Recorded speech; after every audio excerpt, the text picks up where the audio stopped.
Back into the deep we go. DAC European playoffs for the qualifiers. Cloud9 versus Bears. This is game number 2. Bears did take game 1. Cloud9 executed what was kind of what we expected from them. A well-orchestrated 5-man push lineup early on that took a lot of objectives. And Cloud9, they've been having a lot of success with that recently. It seems like most teams don't know how to deal with that. Bears, in fact, themselves even lost a couple engagements to these pushes and ended up conceding about an 8,000 gold lead to Cloud9. But in typical Bears fashion, gods, they always seem to find a way to make the comeback. They just seem to have a mind for this sort of thing. They never panic. They never, I don't know what to do. Bears just like, you get behind, it just kind of strengthens their resolve to come back.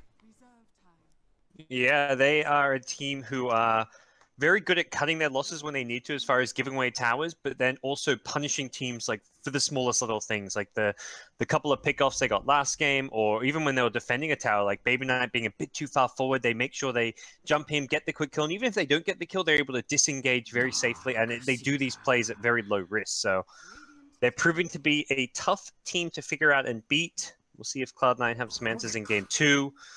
Drafts will be a little bit different with the Lone Druid banned out, but if Cloud9 want, there is an Ogre Sniper, not necessarily going to be the go-to in the first 2. You're not against a Lone Druid, but they have got the Ogre for now. They are going to have to deal with some early pressure here. It's not Darkseer or Spirit, because that was also banned away by Cloud9. Yapzor, as you mentioned at the beginning of the Game 1 draft, right? We know Yapzor's Earth Spirit. It's kind of scary. And we saw that play out in game number 1 for sure. So instead, they're going to go for the Rubik, a little bit more of an open support hero, gives you a lot of options. Yep. We'll see if that's going to be for Yapzor or for Adam as time goes on with the draft. But for now, not too much telling from Bears. Darkseer has been one of probably the more successful heroes in this DAC qualifiers and can pair up with plenty of different options. Something that does allow Forov to really be aggressive, contest the lane, something that he really likes to focus on and does very well, is playing that more aggressive style offlaner rather than kind of like the farming style. And C9 have to either address that or make up for it somewhere else on the map. And Cloud9 just don't seem to know what to do. They're going to go for the SF here for Baby Knight. So a nice scaling mid still offers you the right kind of team fight. It does seem like if when it comes to mid lane cores, SF is probably one of the biggest open. You know, it keeps your draft relatively open, right? You can run a push strat, you can run a lot of aggressiveness with an SF because of his team fight power, but you can also still rely on him when it comes to mid to late game. Yeah, absolutely. And if anything, Cloud9 have been preferring this over heroes like the sniper with the Ogre lately, just because Baby Knight seems a bit more comfortable on it, and they seem to like how the SF team fight plays out for them, and it gives them a bit more like early game than a sniper. They are a team who really like to prioritize winning those early fights and taking those early objectives time and time again. We see it, and we'll see that once again from them here, as Bears will at least now know what the enemy mid laner they're going to be going up against is going to be. But similarly, Cloud9 can now look to protect the SF, can ban out some of the annoying mids for him, but just an Ember ban for now, something that Bears have played, and the Jug banned out by Bears.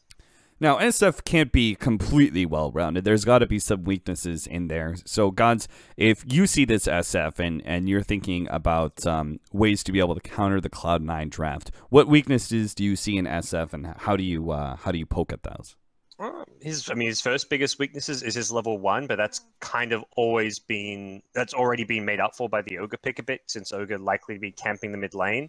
I guess his next biggest weakness is just going to be if he gets forced into like an early BKB, so having like a big team fight or good initiation with like some magic damage burst, like the Invoker Centaur like we saw last game, that kind of a style where you can initiate on the SF, force him into that BKB build, which typically you don't necessarily want to go or want to go early on an SF. So I think for Bears, getting like a good 4 position initiator perhaps, or something that can contest the lanes, is going to be probably one of the key things as far as beating the SF.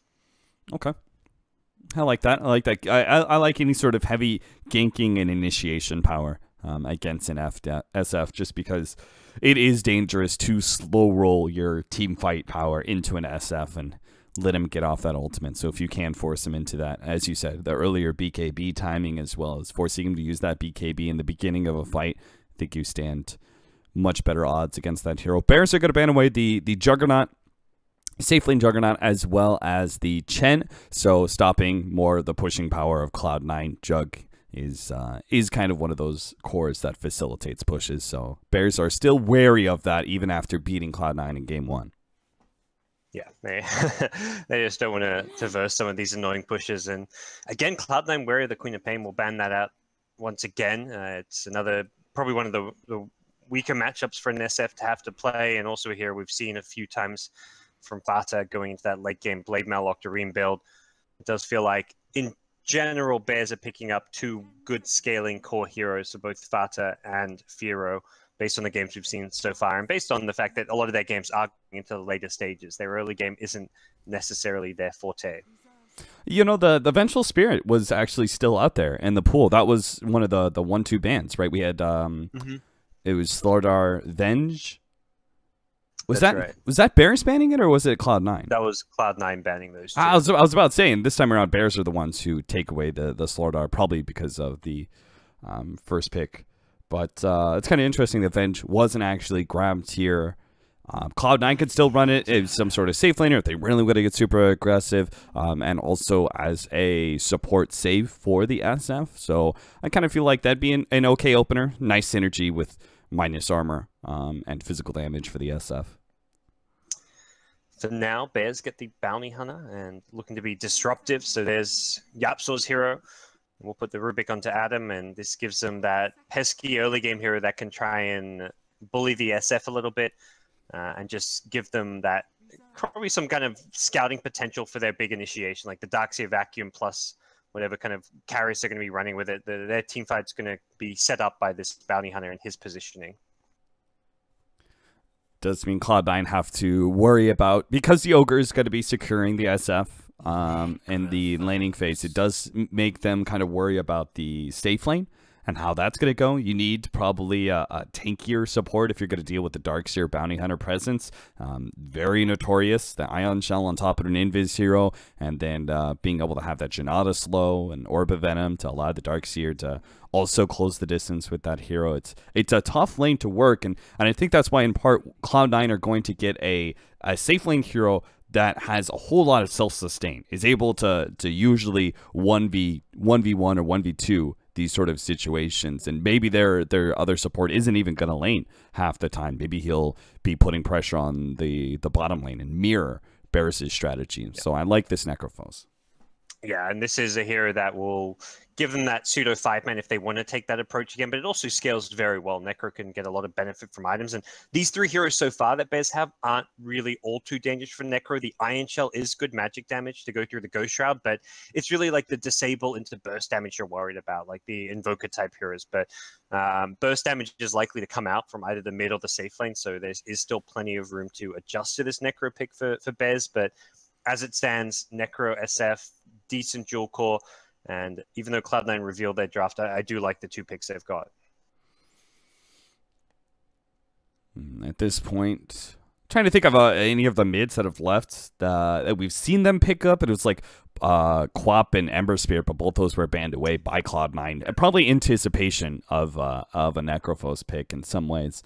Could just go straight back to the Invoker. Like it worked pretty well last game. It was up against an Ogre then as well, but Mirana is going to be the option.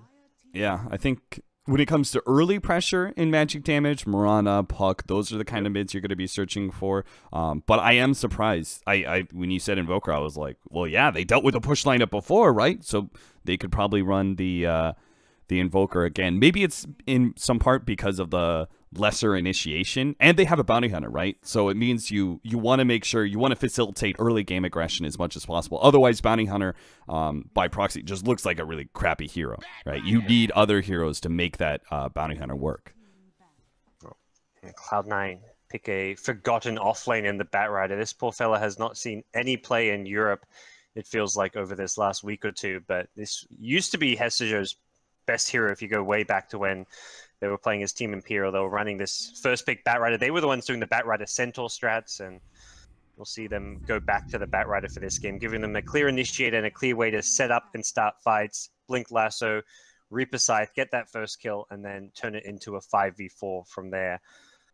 And a pretty good hero to match up against this Bears draft so far. None of these four necessarily cause too many problems for a Batrider. Yeah, they, especially because they still have a safe laner yet. There's not going to be any kind of saving hero. There won't be a counter to the lasso unless there is a really unique safe lane hero that I haven't thought of that it's going to be picked by Bears. Batrider should be able to always be able to get his blink in lasso, and maybe he'll be disabled from there, but there won't be anything to stop that lasso from occurring in the first place. So Cloud9's last pick, most likely the Rise hero. We'll see what that's going to be. Disrupt is something he's played quite a bit of. That's still in the pool against the DACs here. Gives him a bit more team fight as well, but plenty of options as far as that 5-position support goes, depending on what gap they feel they're most missing here. And yeah, I'm curious to see what that Bears carry is going to be. I feel like that's the big pick still remaining in this draft. Like at this point, Cloud9 have more or less revealed everything. Okay, there's a disruptor, a 5-position support, but nice call. Bears' draft, like it's like it can go anywhere with this carry. Like you can get something early game, you can go for the late game, get something that's going to scale well. That's typically what Bears do, but with the bounty hunters you mentioned, they've even gone the Mirana. Perhaps they are thinking a bit more early mid-game focused. What about a Diffusal Blade hero, right? That is one of the big problems with Necrophos. You may have some magic damage, but you still have generally problems with that Ghost Shroud. Jug's gone.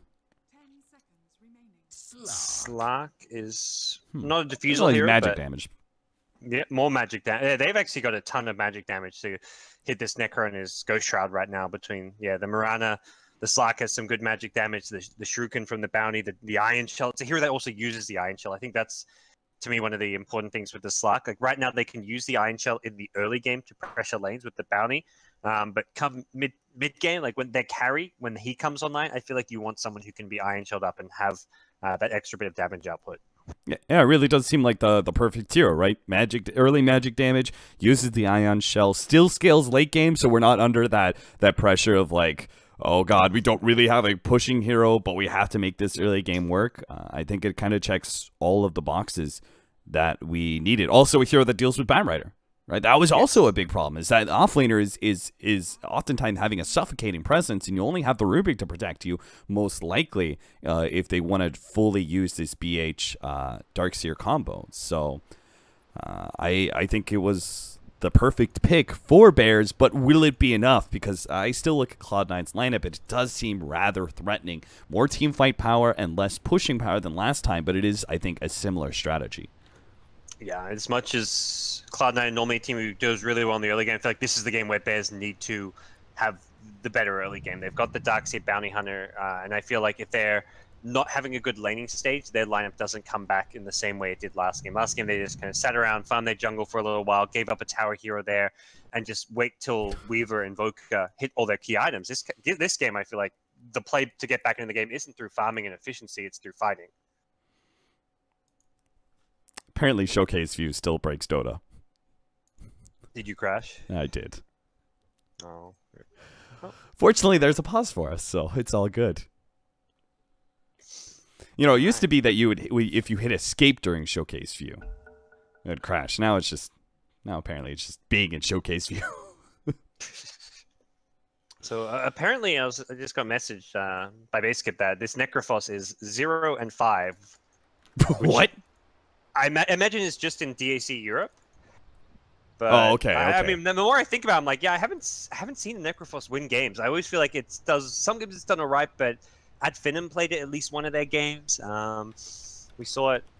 I think we saw it in one of Cloud9's losses as well. But yeah, that's not exactly the best. It's one of those heroes had a like ridiculous pub win rate, and like I played a bit. I remember you telling me I was actually because you said so. Like we were at someone Genting, yeah, and you were saying how you'd been like trying out the Necrophos, doing some more against Mirror, and then one game I just tried it and it was ridiculously good. But it seems people now are used to versing it, and it doesn't seem to work as well anymore. Now that people understand how Ghost Shroud works. Yeah, I think the Ghost Shroud difference was definitely something that people had to adjust to because it did have such a huge turnaround potential. Not just being able to go ethereal, but that regen rate as well, I think was very surprising to people and offered so many opportunities for turnarounds here. The pros have dealt with it for a while now, and at least you could see from Bears, they have the strategy against it as well. Lots of magic damage being picked up and still having a nice scaling core. Hell, it's still ultimately an agility hero. He could get a diffusive blade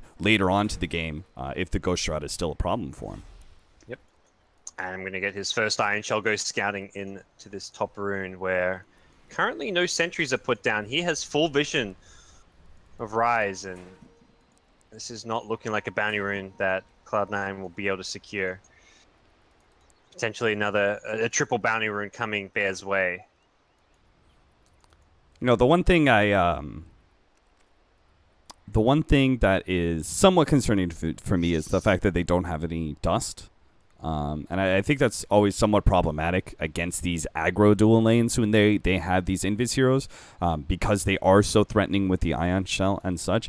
You're going to have to play pretty far back. Your counter wards have to preemptively placed. And if Adam starts taking away some of those sentries, if he actually spies out Rise, placing a sentry here, or even, you know, just receive some creep aggro or something like that, he takes that away, all of a sudden you are just fully under the spell of, oh, Rise. Oh, the arrow. Don't. No, he walked into it. That'll be first blood for somebody. It'll be for Ev. Collects it with the Ion Shell from a distance. Even get some experience for that one too. Adam will get the bounty rune as well, so gets even worse for Cloud9. In fact, and that's more or less a solo kill for Adam. He's just in there deep by himself, gets the bounty rune, gets a kill for his team. Boy, that's a dream start. And yeah, I'm definitely with you about the dust. Instead, they went for they got 4 sentries at the start instead.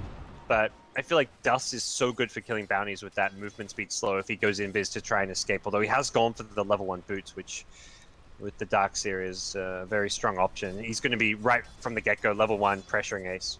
It looks like Darkseer, this is kind of cool. They're just max efficiency here. He's going to be jungling on Forev, and they're letting the Ion Shell Bounty Hunter pick up a really fast level 2 because in part of the solo First Blood that he got. Yeah, sometimes it's quite hard to get those early levels. Like getting a fast Janata can be very useful in a Darkseer type dual lane, so liking this from Bears, this small little bit of efficiency, and there's no reason you have to be dominating from level 1 as a Darkseer bounty. You can wait till it's like level 3 Iron Shell to go for it. Yeah, after all, the Pika Bounty Hunter in the laning phase is level 3, when he's got the Janata slow as he comes out of Shadow Walk, and he also has that heavy level 1 nuke. Everyone loves Shuriken Toss, but you can't get it until level 3. But at level 1, it does 150 damage. That's massive for a level 1 nuke. He's just trading hits with the support, knowing they're about to shrine up as well, so just small kind of efficiency plays from Bears. But Fata himself, he's unfortunately not able to be too farming efficiency. He's being zoned up by an Ogre. At least catches a neutral creep with an arrow, so gets a bit of farm and XP there. And we'll see whether or not Bears have any solution to this mid lane. For now, it feels like they're just going to keep the pressure up at top, and Forev could look for this kill. They spot the ward coming out. They know exactly where that is. There'll be an easy D ward and possibly a kill onto Rise. Yeah, Rise needs the help of Ace now. He gets the heal. He still have the Ghost Shroud if they want to try and slow down Adam, but he's got the early boots, so he's going to go for the chase down underneath the tower. Pretty easy kill here. He may give up his life for it, and that may end up kind of being worth it if they can actually get it. The right click is there. Ace will get the maxed out charges of Death Pulse and get a lot of mana back for that. So that's kind of worth it considering the fact they were giving Bounty Hunter all this early level 1 experience. He's now level 3. That was a big boost for C9. Yeah, you're safe lane, they're getting a solo kill and getting the Death Pulse procs as well. Ypso's in a bit of trouble here against the Hestejo. Batrider tries to go for the Ancient Suicide, but doesn't get it. Hestejo was just on the high ground, had the Rubik walk into him. Ypso misread the situation, thought Batrider was just jungling away, but that was not the case. Adam just poking his head here.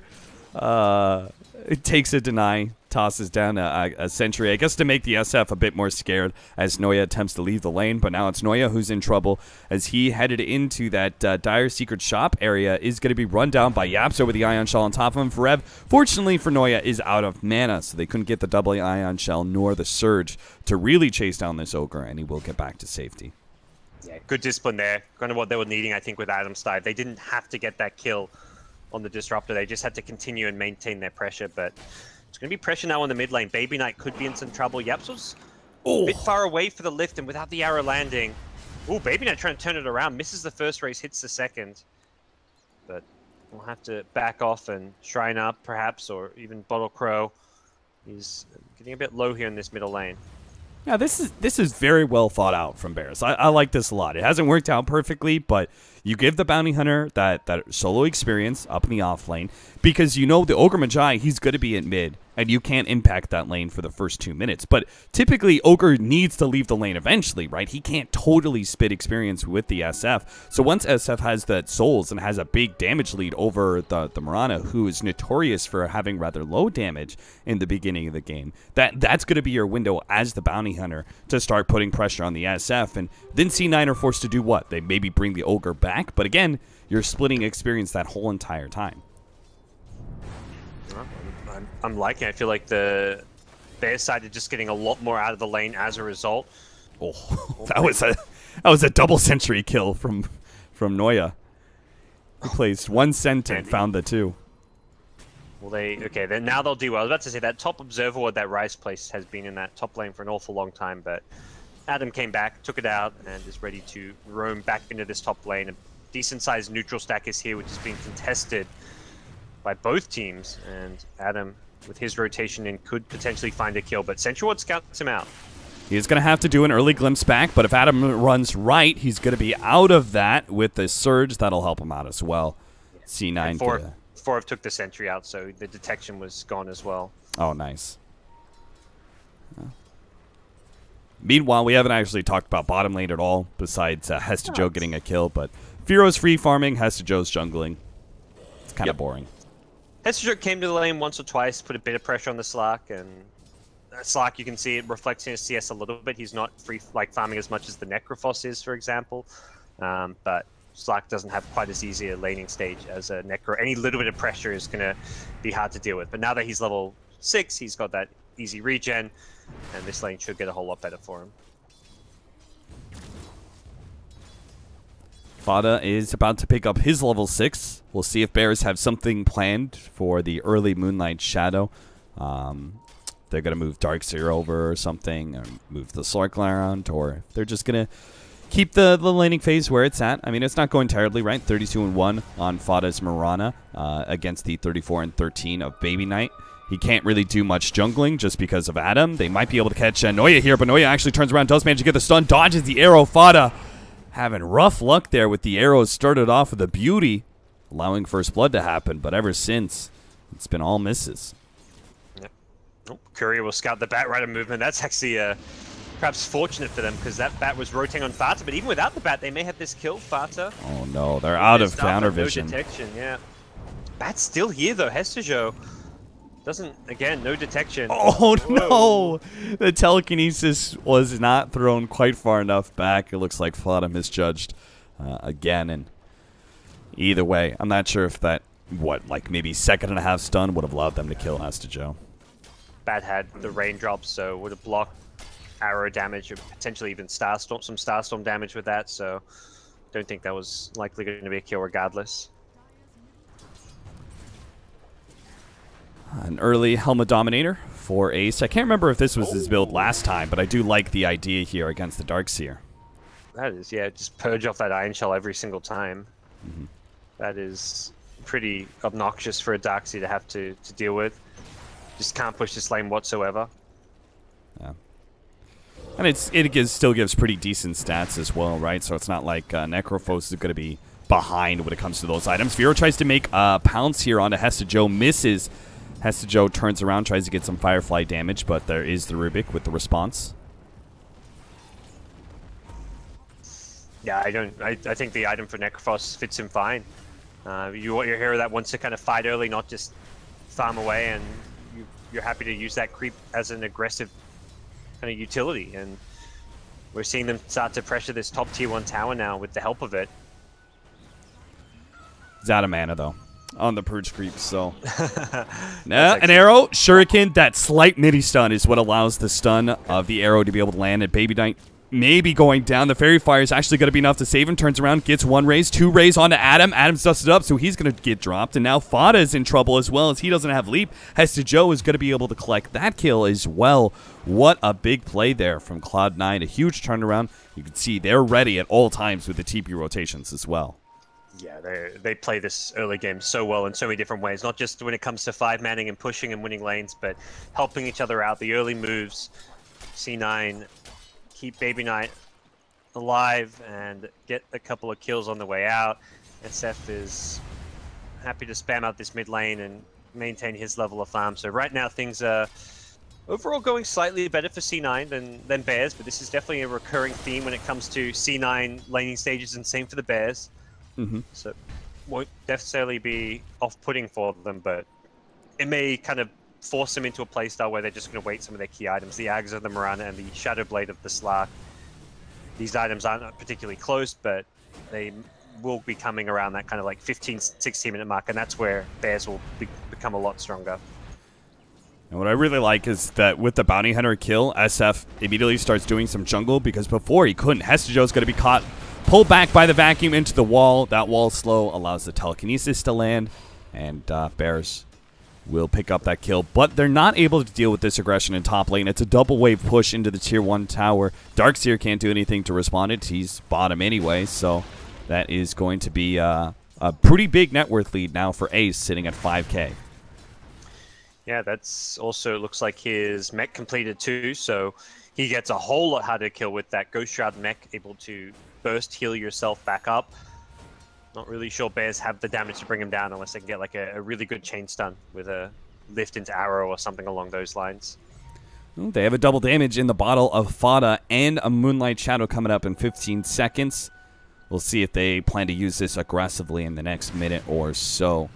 And who, if they did get aggressive, say they do, gods, who would you like to see them gank? Do you want to put pressure on the Necrophos, or do you want to try and keep this SF down and underfarmed?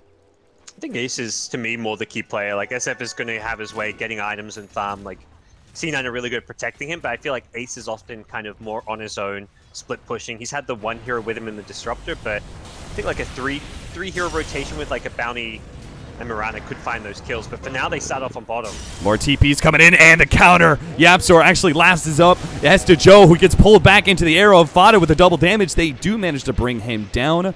0 for 2 trade, actually, as they manage to kill the Ogre and don't lose YapzOr. There just wasn't enough sticky napalm stacks, and he manages to survive through all of that. So, and the worst part is Cloud9 rotated all their heroes down here too and didn't get a kill. Well, there's something out of the double damage rune. Moonlight Shadow causing problems once again for Cloud9, and they're all grouped up at the shrine. They can go for the group heal. No smokes available. I imagine they'll just transition back to their lanes to defend bottom, perhaps just play some farming-oriented style for a little bit. They still haven't got the initiation item on Fear. It does look like he's going to go for the more kind of fighting style build, going for the Echo Saber Blink that he's queued up at least at the moment. But as a result of that bottom aggression, C9 taking advantage of having all their heroes down bottom to take the tier 1 tower. Yeah, great play here by well, by both teams. First of all, C9 making the rapid rotation to defend their tower, pull back there onto Noya, but it'll be good. But also Adam's positioning behind the tier 1 tower to see the rotations onto the tier 2. Especially since there could have been a Blink Dagger up on Batrider. You need that advanced vision to be able to make the calls. They tried to get the quick tier 1 tower kill since they weren't going to defend bottom. Fada's been chipping away at that one for quite some time. It's now close to deny range, but for now, C9 will hold that outer structure. And Bounty even managed to get out after the bat rotate in with Dust, but Ace has now showed up in the mid lane. This is the C9 we've come to expect, where they're grouping up around these early game 5-man pushes, setting up around their kind of key early game items. In this case, it's the mech on the Ace as well as the Dragon Lance on the Shadow Fiend, and they are looking to take some early objectives. The response from Bears seems to be, for now, to split push these side lanes. They've got Firo taking the top tier 1, they've got 4F farming down bottom. Not the end of the world to lose a tier 1 as long as you're getting something elsewhere on the map. It's a hard working purge creep, man. It's been purging off Ace now with the bounty being placed on him all the time. Rise does get hit by an arrow, and they're ready for the rotations if an opening like that presented itself, but looks like it wasn't good enough to actually grant a kill. Darkseer TP's onto the shrine as well. That's what I liked about Bears, is that they did have a plan to get aggressive if an arrow landed. Fastest going to get the courier. It looks like he saw with the observer ward. He's in position. Nice Gets pickup. 3 right clicks he needs, and yep, nice little snipe. There's a fresh blink dagger for Hesta Joe. He'll find Yapzor. It's not a monster big kill, but it is enough for Cloud9 to threaten this tier 2 some more. Oh, nice vacuum wall. Now, that is not going to be a fight by any means. Nice turnaround there from Baby Knight, quickly killing those illusions. But it is, again, just a small poke at C9, trying to delay their push and allow Firo and Fada more time to farm. That AoE damage instantly destroyed those illusions, and does look like they will have to slowly perhaps consider retreating here. Ace did hold on to the Reaper, didn't use it on the lasso target. Wants to make sure he still has it for a bigger kill, perhaps. The C9 still sit around this middle lane. Arrow comes out. That's going to miss. The track is building up some damage thanks to the Shuriken, but that's being undone by the Death Pulses and mech, so they're not actually giving themselves much of an opportunity to work with here. Hesta Joe comes in once again. This time he doesn't have the lasso, still 30 seconds left, but he does get some nice aggressive Firefly and enough pressure to allow his teammates to take that tier 2, hopefully without getting caught. Doesn't look like Forev has his surge ready to go, so unless Fada lands a big arrow here, but C9 are actually ready to turn. They're gonna turn, fight. Hesta Joe chasing down some. Where's the glimpse? I'm waiting for it to be laid down on somebody here, but they just can't quite get the vision with nighttime. They see Yapzor. Yapzor will be the pickup, but the kinetic field doesn't latch. He doesn't get sent that far back, and Yapzor may still be able to get ahead. It's the Reaper Scythe laid down. That'll hold him in place. That'll definitely get the kill, I'm sure, but it's not a Reaper Scythe kill.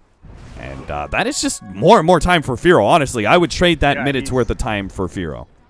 Everything that's happened to me in the last 2 or 3 minutes hasn't been all that bad for Bears. They've not lost any key heroes. They've had a free farming Slark in this top lane who took a tier 1 tower and almost a tier 2.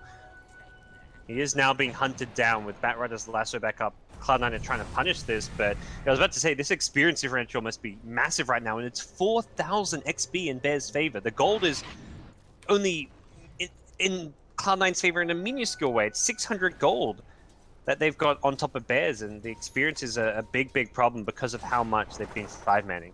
Yeah, the small gold advantage that they have could be undone by, if you look at both the mid tower that's been chipped away as well as the top tower, like those are inevitable kills for Bears. Like eventually you're going to get the right kind of positioning to take those. So if you actually make that happen, Bears are actually up in gold and experience, despite the fact that C9 have been claiming so many early towers per usual. And that experience can make a big difference. Rise wasn't level 7. When they turned around to chase, he didn't have level 4 glimpse. It was only level 3, really limiting his pick-off potential.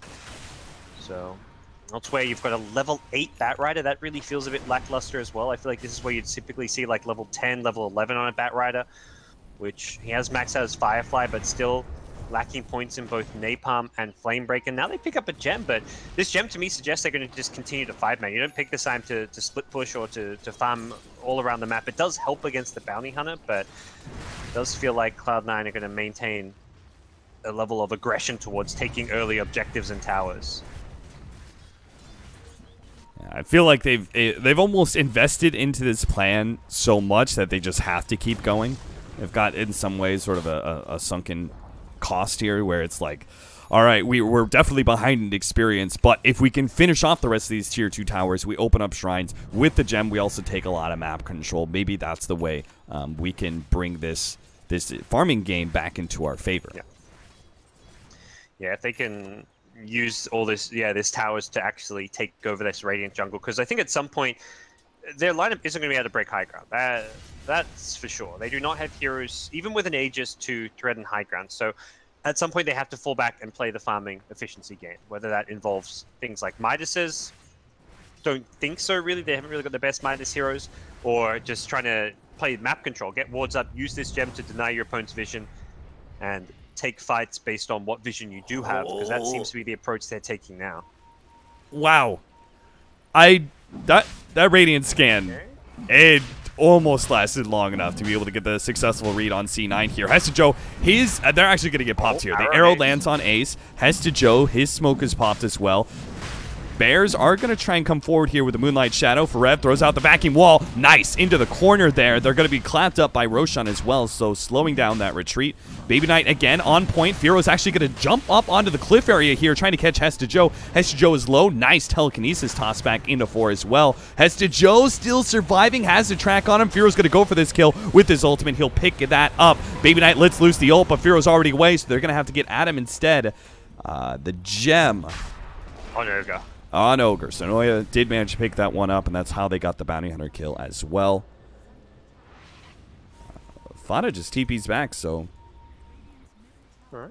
Just good chip, constant chip from Bears there to delay the Roshan. I mean, they throw a vacuum wall, not really to initiate off of, but again, just to do a bit of damage, buy some time, try and force them to get out of that pit, and a small little fight breaks out, which leads to just the 1 kill. And even if Bears don't contest this next Roshan, which they still might do, I still feel like just delaying that Rosh by like a minute or 2 is a win in itself. And yeah, they'll come back towards the pit. Hesta Joe, he's got the gem back in his hands, and we'll find Adam.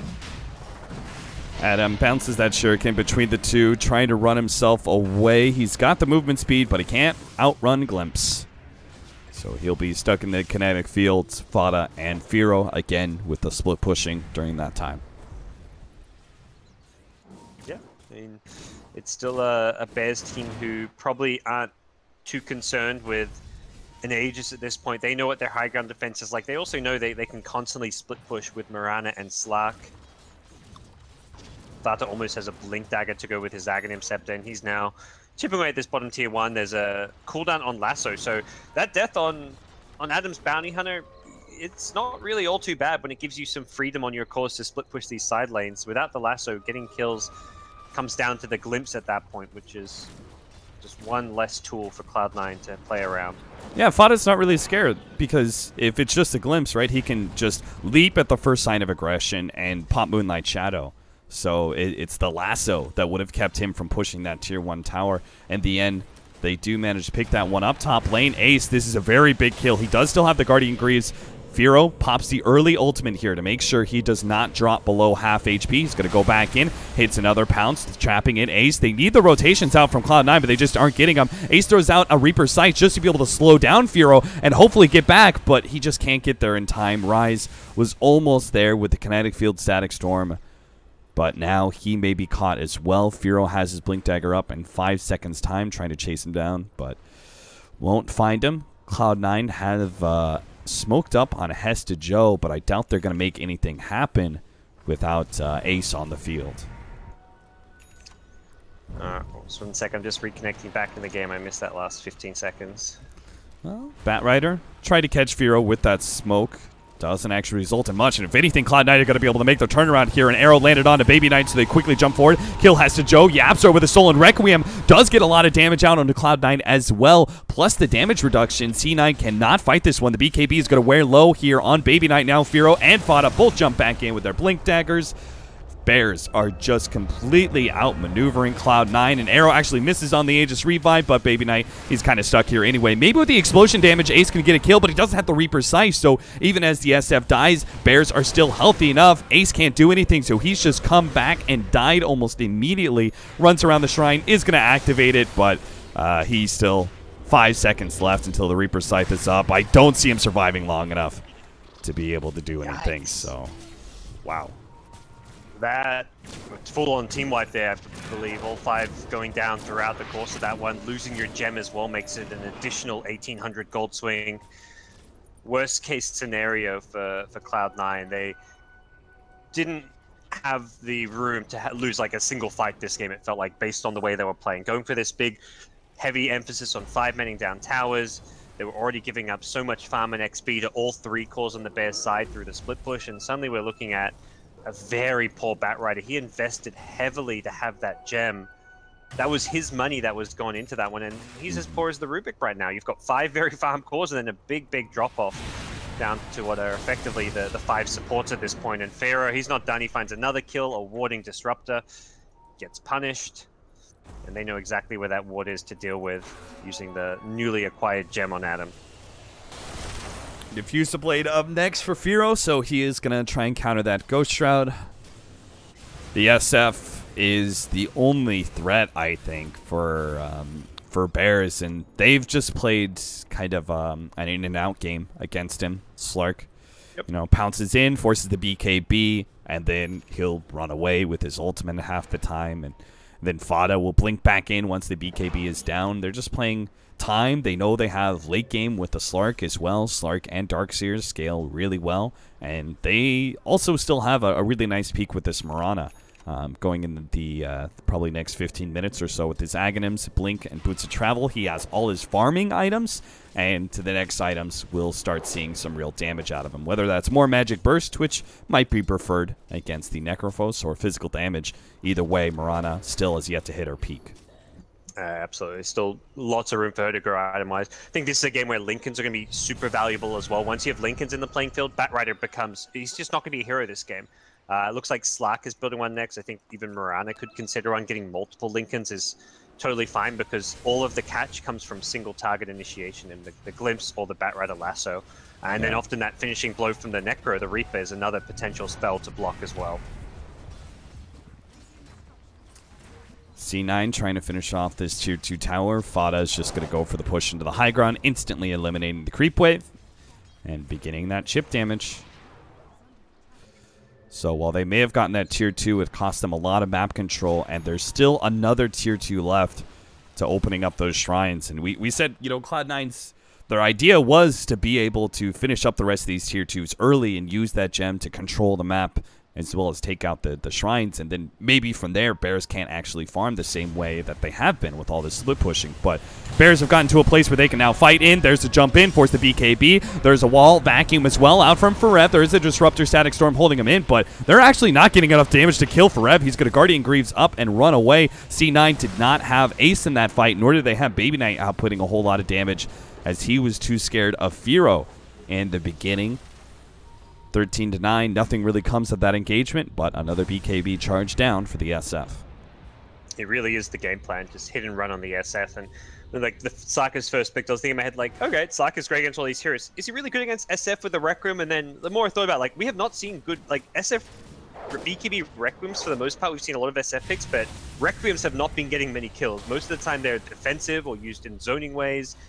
It's hard to reliably actually hit heroes in close range now that we're not really seeing that like Blink build to go with like an initiating stunner as well. So as it stands, more likely than not, it'll just be kind of defensive Requiems from Baby Knight, using it to apply the slow and the damage mitigation. But this is becoming more and more problematic because Batrider is not going to be like a real damage dealing core. The SF, and the SF really has to be all their damage. Necro has no damage either. He's gone for like a pretty standard Necro build with Pipe as well as Greaves, but the end result is that all their damage comes from SF. I knew you wanted to be Trixie Yapzor. He had the stolen lasso. He's going to go for the kill on Rise, but this will result in a turnaround. Cloud9, we're all nearby. There goes a vacuum. Reaper's Scythe finishes off Rise. Firo came in from the side with the help of Fada. They do manage to take down the Ogre. Baby Knight runs into the arrow here, doesn't get the BKB off in time, and they're going to try and go for him a little bit. Lasso onto Fada, though. They're actually in a bit of trouble. If Fada can get out, he's good. Now Firo lays into Baby Knight with his right-click damage. He pops the ultimate. Baby Knight's down to half health, and Ace and Hesta Joe need to try and help him out. The wall goes down. Baby Knight gets eliminated by Firo and his own illusion. Rev stuck inside the fire with the sticky napalm stacks, but it's still not enough. A jump forward. Hesta Joe can't quite catch him. Adam maybe dropped. Flame Break is going to take him out, but Rev is going to get away. Now the bounce back in. Firo has all these stats upgrades. Immediately manages a Diffusal Blade off the Ghost Shroud. Ace is not going to survive through this, and Firo just keeps on marching forward. The stun goes down, instantly taken off by the Dark Pack. They'll finish off Hesta Joe and wipe Cloud9, I think, from this existence. I'm not sure if Rise died early in that engagement or not, but either way, multiple kills going the way of Firo. His Lincolns is rapidly approaching. Yeah, Rise was that opening kill at the very start, and that was a second full team wipe of the game. Firo well and truly online, becoming a huge menace to deal with. He's about to reach his level 20 talent as well to get even more stats. He's hunting for the Disruptor. He knows Disruptor doesn't have many friends, and he's no. Right clicks. He gets it. Oh, just in time. That's brutal. Team wipe times 2. All right. Yeah. There are good people in this world, and there are slack pickers in this world. 138 agility. Think Slark's not a building hitter? Wait. Once a team fight like that happens, he beats down towers real quickly. Yeah, as tanky as an SF can be, you don't want to be too tanky against the Slack if he's wailing away on you, because he just builds up those stacks. And same story with the Necrophos. Fairly tanky, took a while to bring down, but the end result is Firo walks away with a absurd amount of agility to play around. They could theoretically even try and use this to take another engagement here, and they are grouping up around this mid lane. Firo jumps on a Baby Knight here. Baby Knight already down to half health. Does have the BKB, though.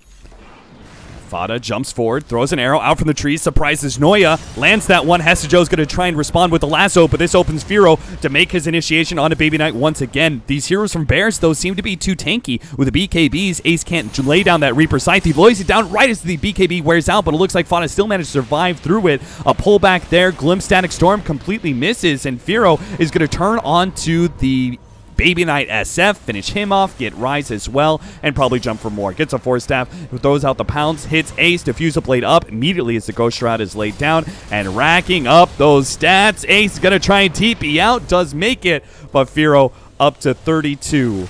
Stolen, Essence Shift, 96 plus agility. They're gonna go back, maybe take this tier 2 tower at this point.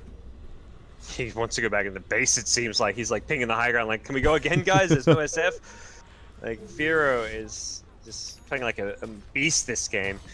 That Diffusal is working out fantastic against the Necros. Ace goes back for a Ghost Scepter so that he can try and take advantage of that Diffusal cooldown, but that's all happening. Another pick. Firo catches the Bat Rider. I mean, you have a 4-second window between Diffusals where that Ghost Scepter can provide you some protection. So I guess that's the idea from Ace. I mean, I don't think he has a better game plan. He can't Force Staff against the Pounce. That would be normally an escape item the Necrophos would choose to pick up. The Initiation's too strong from Bears at this point, so he can't rely on a Blink Dagger either. And he also just needs items now. Like, he can't look to save up for like some kind of big item like a Shivers or an Ag Scepter. Feels like you only have 2k gold. It's like, well, we're losing fights right now. I can't save for something big. I've got to buy whatever I can. So I mean, Ghost Scepter kind of hits that price point, but Firo not done. The Observer finds him another kill.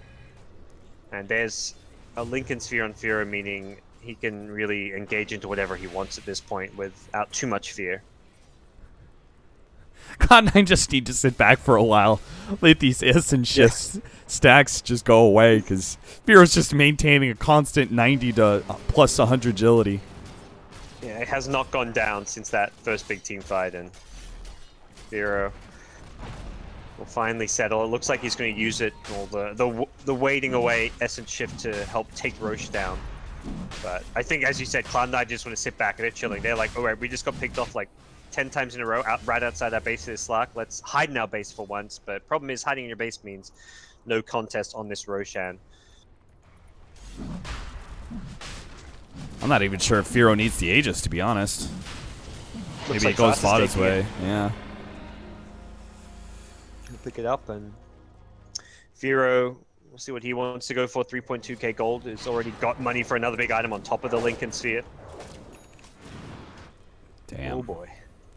He's not even close to being out of Diffuser Blade charges either, so he's just going to go straight for a Moon Shard. Oh. Yeah. Just walking around, playing with it in his inventory for that ridiculous attack speed. Now we'll see even more Essence Shift coming his way. Does mean he has no boots, but when you're in Fog, you're at 472 anyways.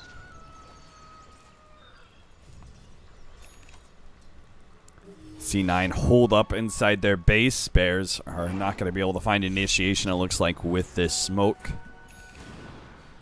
They will have to do it the hard way, pushing high ground into 5 unless Baby Knight gets caught out. Telekinesis, pull back here, but no follow-up stun. Fada not in position to get the combo arrow. Looks like he already used it on a creep. Firo's night vision with this Moonshard's going to be pretty absurd, so perhaps even considering waiting until nighttime to make your big plays happen, but it will then instead mean that the Aegis time is perhaps somewhat wasted. So definitely some incentive for Bears to try and take some fights right now, if possible.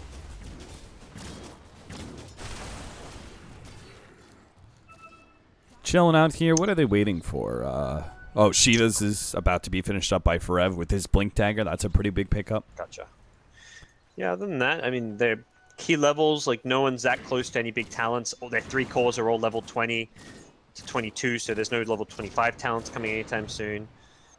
Perhaps waiting for a pick-off or something, because Cloud9 have moved out, and Ace will show himself at bottom with Baby Knight, but it doesn't look like anyone in the neighborhood is going to be able to do all too much there. And Ethereal Blade coming in for Fada. I think that is the last item, last bit that they're waiting for. Shiva's and Ethereal Blade, fresh item pickups for Bears. They have the Aegis. They have everything they need to be able to close out this game. They're going to wrap through this area first, see if they can find anybody from C9. All they may end up finding is Vision. So Adam finds one Observer Ward. A lot of wards in this area, so that smoke move out, at least Cloud9 got some vision, but it's vision that's going to be soon taken away. There we go, they'll get both wards, and with that, Cloud9 very blind, going to be stuck on their high ground.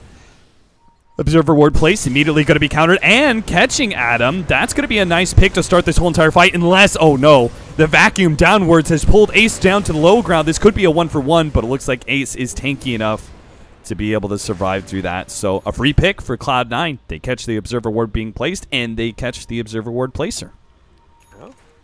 The Glimpse, unfortunately, doesn't catch the slack with his Lincolns, but will slow down the push, buy some time for the Aegis to wear off, and Cloud9 still in a position to hold on to their high ground here. They may have killed a bounty, but I think they still need to be very careful about leaving their base. There's the vacuum. Has to Joe drop low. The Shiva's going to be able to finish him off. Firo in the back line's already taken out the Disruptor first. Deals with that AoE silence. Now purging up Ace. There goes that extra bit of ethereal form for Ace, keeping him alive, but they need to activate the Shrine to save Ace. He turns around Reaper's Sight, but that's going to do minimal amount of damage. He's just hoping to be able to save his own life, but now an extra nuking power. The arrow's not enough. A Shrine keeps him alive. Cloud9 will not utterly lose that fight. They lose some of their supporting cast, but it's the cores who stay alive, and that's what's important here. Yeah, I mean, Ace dying there would have been pretty disastrous. Didn't have buyback as well, and could have led to this Rax being taken. Not too much Essence Shift yet on the Slack, but he's going back in. Arrow, oh, what a vacuum pullback there from Forev. Nice play. A Shuriken to finish him off while in ethereal form. Cloud9, no buyback on the SF, so they don't have the damage necessary to get a Reaper Scythe kill in the first place. Ace, they've got the pullback now, a counter pull from Yapzor, grabs Hestajo, yanks him back in, Rise is dead, and that is it. Cloud9 will lose to Bears, be dropped down to the lower bracket of this playoffs. Man, this Firo kid, you can see why this Bears team wanted to pick him up. I mean, he had some limited experience playing competitive Dota on some lesser known tier 3 NA teams and stuff, but he has had an amazing showing after amazing showing. Even games in the past where he's been shut down, he's come back this time around. He puts on a Slack clinic 16-0 and 8. That was a very dominant game from Bears. Cloud9 at no point felt like they were in this game. Yeah, honestly, Bears, it did seem like the strategy this time around from Cloud9 was, I guess, a little bit more, it didn't have as much depth to it. You know, with the Lone Druid, when they make those kind of plays, they have this later game hero to be able to fall back on, and they push so quickly that they just bullied down these heroes. Here, it seemed Cloud9 very much committed to a full 5-man style, and Bears just kind of out-strategized them, I think, with the split pushing, and then when they did finally choose to go into team fights, the constant in and out action, never letting Cloud9 really get a hold on them. It was, their entire strategy relied so heavily on being able to take full map control and find Batrider pickoffs, which that last pick Slark countered quite heavily. Yeah. Draft-wise, I think it was actually quite all right for them. It was more the, like you say, the overall strategy where they tried to really force that 5-man push so heavily. Batrider ended up immensely underfarmed. You had pretty good scaling cores in the SF. Ace's item build also meant that they kind of had to go all in for the 5-man push, going for the Greaves and the Pipe, not going for any kind of more scaling items, be it like the Aghanim Scepter, the Shiver's Guard. He was going for all these, like, let's fight and push right now. Game one, I feel Cloud9 had a great draft as well. I think drafting wise, they've got like these right ideas, but sometimes the execution just isn't quite there. And they rush things. They always feel like they put this pressure on themselves to get off to this big advantage taking towers, but towers alone aren't winning them games when their opponents are just taking more of the map. They're split pushing them, they're breaking them apart, and then they just defend high ground when they need to. So we can see Bears this game just very dominant. Game one, it was showing their composure once again when they're kind of on the back foot, when they had the rough early game, and they're going to be a tough team to beat in this DAC qualifiers. Absolutely. We are not saying goodbye to Cloud9 though. This playoff stage, it is a best of 3 double elimination. So Cloud9 will be dropped down to the lower bracket, but they are still in it for the DAC qualifier. They will have one more chance, and who's their opponent going to be, we're going to find that out next. Our next series is going to be Secret versus Liquid, and the winner will match up against Bears, and the loser against Cloud9 in this double elimination. We will have a break about 40 minutes until the scheduled start time for our next series, and I've told you guys maybe we'll start early. I'm not even going to try and say that. We'll probably start late, so come back in 45 minutes because there is a 5-minute delay. Come back in 45 minutes, and we'll be starting our next series of the day.